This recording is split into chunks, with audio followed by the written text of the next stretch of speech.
नमस्कार दोस्तों, आप सभी का स्वागत है मिस्टर कोड में। मैं हूं मिनमय और आप लोग देख रहे हैं जावा बिगिनर्स ट्यूटोरियल्स यूजिंग नेटबीन्स।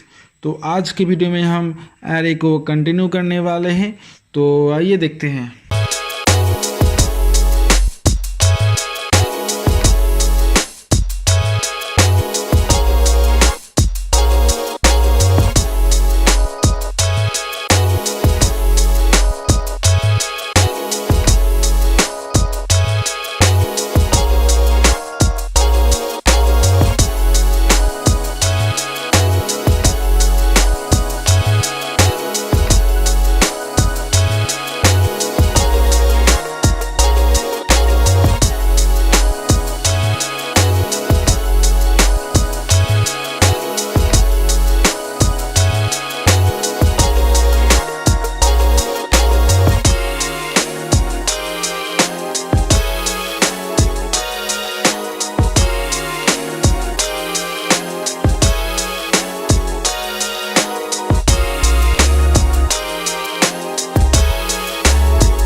आज के लिए बस इतना ही।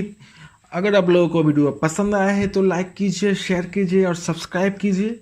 तो मिलते हैं अगले वीडियो पर। तो जय हिंद।